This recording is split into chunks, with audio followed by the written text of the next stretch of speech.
one's best at any task at hand. At IISc, he received the Best Student and Best Research Project awards. He formerly worked in research and development with MNCs like Honeywell and Emerson, and within a short span, he filled patents and is awarded with the Youngest Innovator Award at Honeywell. He also appeared for the Indian Engineering Services exam conducted by UPSC, securing a mighty All India rank 4. His speaking engagements and immersive sessions are focused around personal and professional growth. He has given several motivational talks imbibed with humorous anecdotes at various prestigious platforms, including TEDx. So, Mr. Avatar, I'd like you to enlighten our audience. Thank you, Nidhi. Thank you very much. And thank you, mentor Mitra. Thank you, Ananya, for bringing me over here. Thank you, Dr. Vidya, for those beautiful, thoughtful thoughts. And thank you, each and every one of you. I'm also parallelly watching all of you on YouTube and the beautiful energy that you're all pouring in into your messages. It is just so beautiful to look at. Thank you. Thank you so much. Thank you, Agnes. Thank you. Thank you so much. Thank you, Hansani. I would love that interaction with all of you happening for the next whatever time we have at our disposal. And the conversation we're having today is about an optimal academic and professional performance.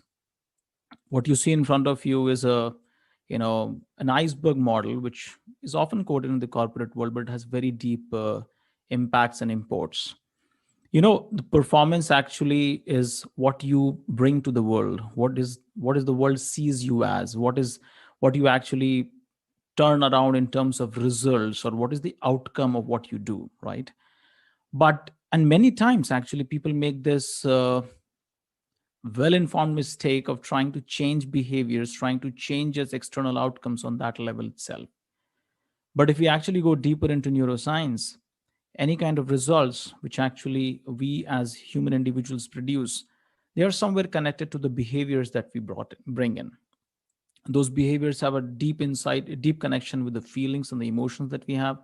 And those emotions are deeply, deeply rooted into our thinking systems, right? For example, you're in an office situation or in a classroom situation, and you're not able to perform well, in your academics, or perform well in your corporate career. And that could be deeply rooted into what's going on in your personal life and not necessarily with your competence, right? Like Dr. Vidya was mentioning about relationships, was mentioning about emotional intelligence, that is just so crucial in order to have the right kind of performance, the right kind of results. So this is something we need to really deeply think about. It's like we always want to change. And please say a yes in the YouTube chat box, because I'm seeing that parallelly. Please say a yes if you have ever tried to change something in your life.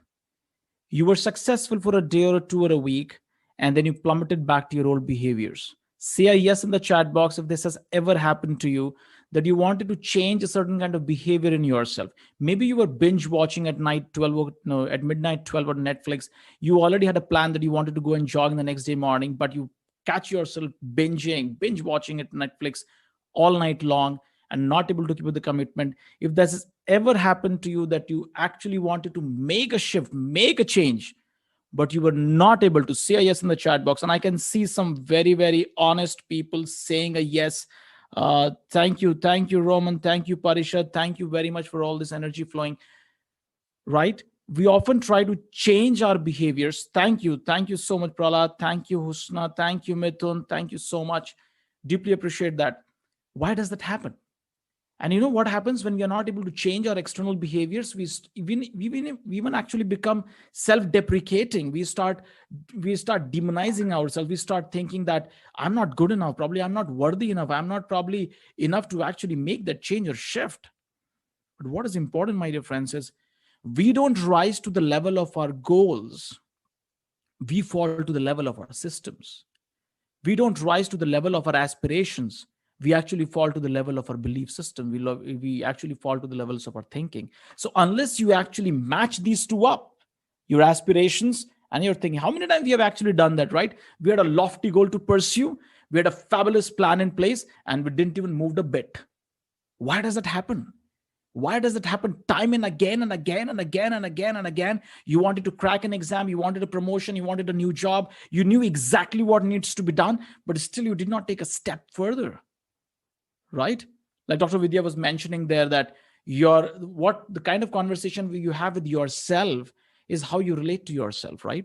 And unless our thinking patterns actually change, unless that rock bottom things actually change, we can't bring in sustainable change on our levels of behavior and productivity and performance. Is all about what do I bring on the table. Thank you all so very much. I'm just loving this wonderful energy flowing. Gansham, Jean, Sadia, Sarah, thank you all so very much. Right, we all have areas in our life where we want to change, but we are not able to, probably because we're just trying to nudge and push the top of the iceberg and not realizing what's there below. Our thinking, our emotions, our behaviors actually drive our performance. It is so very crucial. And these emotions are so deep at times that we don't even get a hang on it. We just feel I'm frustrated, I'm anxiety ridden. And we generally have a conception of overgeneralizing our emotions also. You might be frustrated and irritated, but people just tag you as being angry person. You might be actually feeling lonely and isolated and dejected, and people might just tag you as arrogant. The world around you is pretty hostile. You need to actually take care of yourself. If you need to really produce the results that you really want, if you really want to be what you want to be, you need to actually take a lot of care, and especially beginning with how you think with yourself. So many times, right? A single setback happens, a single failure happens in our life, and we often start telling ourselves, I'm a failure, I'm not good enough. By the time you are 14, you would have heard this phrase that you won't be able to do it probably a million times. Probably a million times. This actually gets ingrained in our system. Every time I pick up a daunting task, I tell myself, it's not for you. You won't be able to do it. It's not for you. You won't be able to do it. And if you actually fall into the trap of failure, then gone. That becomes a repeated script that keeps running in our head. So if we want to actually optimize performance, if we want to actually move forward, first and foremost, my dear friends, we have to think about thinking. Let me give you a glimpse of all of you who are in the corporate world, or all of you who are studying right now. Please write down your favorite company that you want to work in. Please write down in the chat box as we are moving across this conversation in YouTube. All of you who are working, or those who are in your still student life, write down where you really want to work. And now, please, I'll tell you what exactly goes in the modern corporate world, right? What exactly, makes you admirable by these people. If you look back 100 years back, probably the job that you would do is probably related with physical labor, right? Physical labor is what actually you get paid for. You are paid to actually manage people. You are paid to manage their hard work and everything else. During the Industrial Revolution, a lot of things became mechanized, and therefore a lot of work was decided about how efficiently you would work with processes. But in the 20th 21st century, most of us, oh, thank you so much, I'm seeing a lot of energy flowing, or somebody saying you want to work in nimhans. Well, best of luck, Patnaik. The idea is, in the current world today, most of us, we would get paid for thinking. You will actually become a knowledge worker.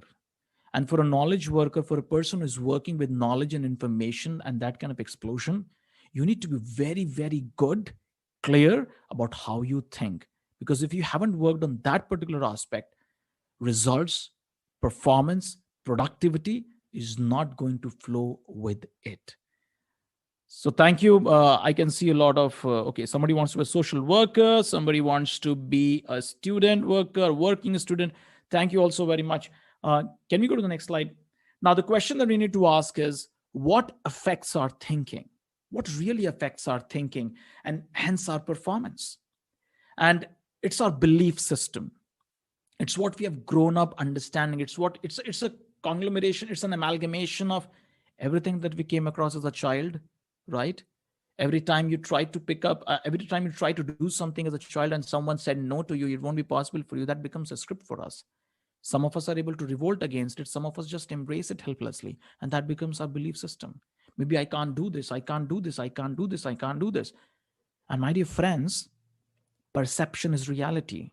What you perceive in the world outside is what is going to actually happen by far, right? So our belief system has to be very, very outgoing. I'll talk about four kinds of belief systems here, which actually drives people, which drives performance, which drives inspiration, which drives contribution. Why is it? Why is it that so many software professionals get laid off every year, but not everyone becomes Brian Acton and creates a WhatsApp and sells it for $17 billion to Facebook? So many authors get rejected every year, every day practically, but not everyone becomes J.K. Rowling. What is different with these people? What is different with these people? And my dear friends, mark my words, if you are out for a great goal in your life, be willing to face failures after failures before you even move an inch. Great goals require great preparations, and no great man had an easy past. None, not even one. If you think of any role model that inspires you, please write that in the chat box. The role model that inspires you, look at their lives. It wasn't an easy trek. It wasn't an easy go. It was difficult, challenging, daunting, and that's the reason why they remembered and why they grew up.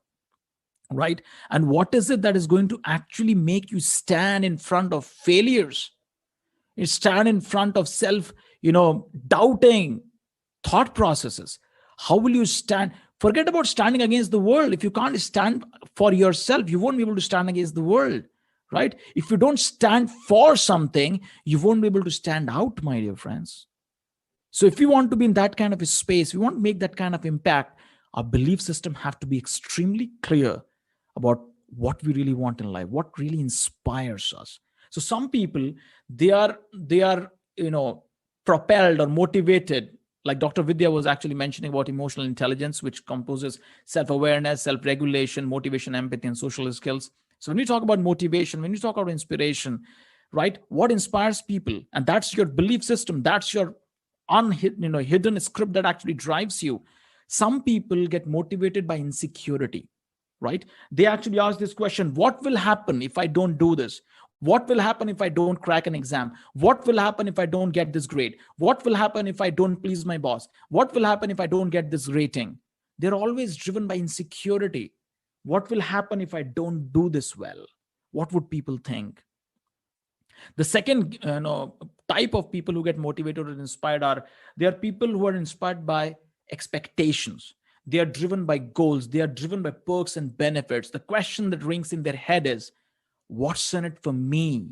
What am I going to get out of this particular endeavor? What's in it for me? How am I going to get benefited by all of this? People who are driven by expectation. The problem is, you would not be able to be the best version of yourself all the times. There will be always someone out there who might outdo you, and that's perfectly normal. It's perfectly normal to be outdone by someone who's better than you. Otherwise, how would you grow?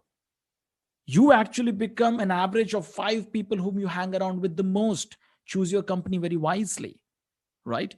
The third kind of model which actually inspires people is a sense of responsibility. This is the people who actually think, what is the right thing to do here? What is it that these people don't need too much appreciation, too much of cajoling. They can just go on doing work without much appreciation either. They just ask themselves this question: what is the right thing to do?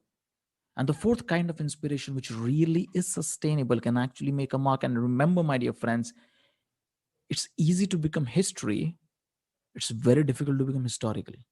And people who are historical are not driven by common balances of belief systems. The fourth belief system is the belief system of contribution. These people are the one who actually ask this question: what's not what I'm going to get, but what am I going to give? What is it that I can contribute back to the world with all the talents and the skills that I have? And when you open up with that kind of perspectives, my dear, productivity is just a byproduct. Productivity, performance is just a byproduct. You know, there are two kind of people in this world. There are people who love what they do, or there are people who fall in love with what they do. If you're neither of this category, good luck. But if you really want to make an impact, make sure you actually invest your energies in things that you really love to do and want to make an impact. Don't just think of selfishly, which is indrawn. Think big, think outgoing, think in a way that you want to make an impact in this world. My dear friends, remember this: every invention in this world was an impossibility till someone did it. Everything that's daunting, everything that's seemingly impossible, everything that appears to be out of reach is only because no one has taken the steps towards it, right? If you want to give light to the world, be willing to burn like a lamp. So be willing to question your belief system. What is my belief system? Am I coming from the space of insecurity? Am I coming from the space of expectations? Am I coming from the space of responsibility? Or am I coming from the space of contribution? Question yourself. I'm studying, I'm working in this company, I'm working this firm. What is driving me?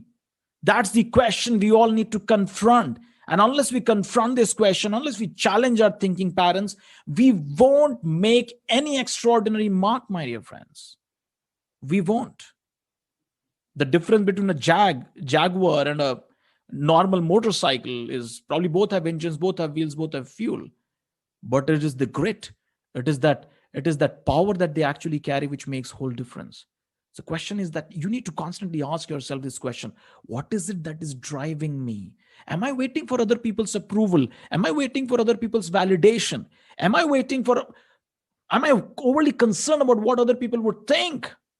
If that's what on your mind, please, you probably will not be the one who will change the world. There'll be someone out there who would stand for his ideas, understand that this is going to change the world and be fully convinced about it, who would make that difference. People who actually make a difference in the world are often not understood by common people. It's only when they make that difference people can understand, oh, this is what he really meant, right?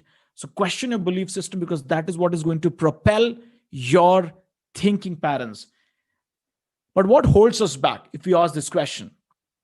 Go ahead. Uh, Nidhi, just go ahead. Next slide. What holds us back? What doesn't let you move forward, right? And the one thing that Dr. Vidya also spoke about was resilience. And I would like to bring this point of mindsets. She touched upon the growth mindset. What is this mindset which is not letting me embrace a deeper level of inspiration? Am I coming from a fixed mindset or a growth mindset? When we are in a fixed mindset, we are always in the mood of proving ourselves. But when we're in a growth mindsets, we are in the mood of improving ourselves. When we are in the fixed mindset, we are demonstrating our skills. But when we're in growth mindset, we are developing our skills. We haven't met our own potential fully. We want to really explore, grow. We don't come from the insecure region. We actually grow from a growth perspective, that there are people out there who are better than me and I'm there to learn from them. Be a perpetual learner, performing better than others. But in case of growth mindset, you yourself become your own competition. The only question you need to ask yourself is, am I being a better version of myself than what I was yesterday?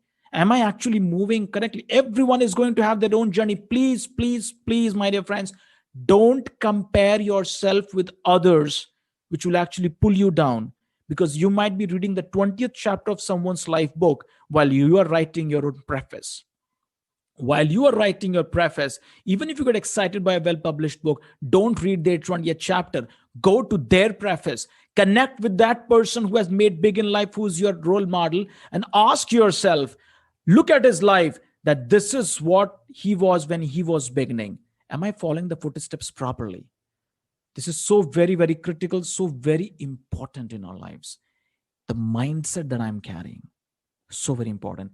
Question yourself every day morning, am I there to learn?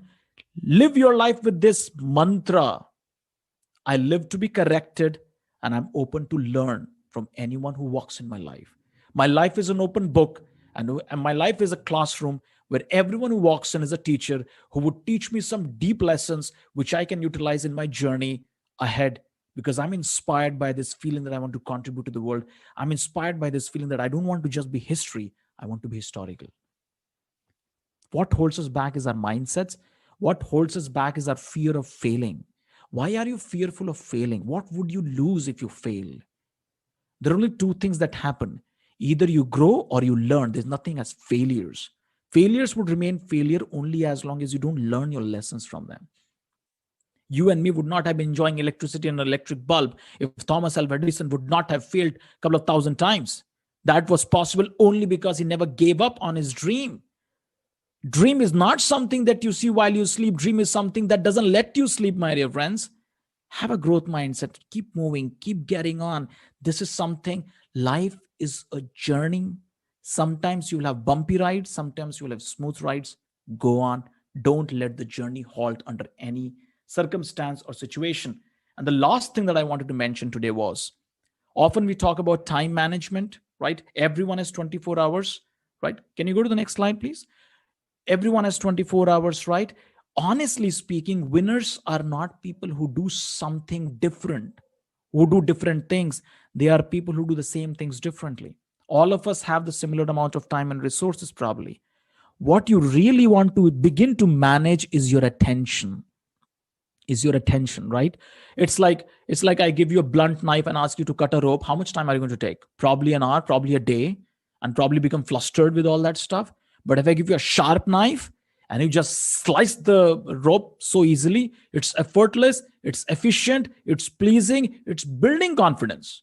That's what attention does to us. Attention is like sharpening the blade of our awareness, right? Like Dr. Vidya made this nice point that the first hour in your day should be, spent in meditation, should be spent in, walking or yoga.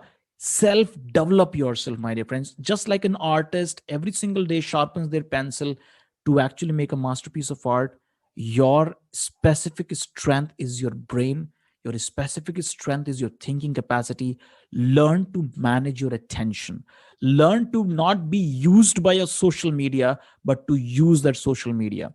Did you know that every time you get distracted using with a social media, post or notification, it takes 17 minutes to come back to that same level of efficiency and productivity?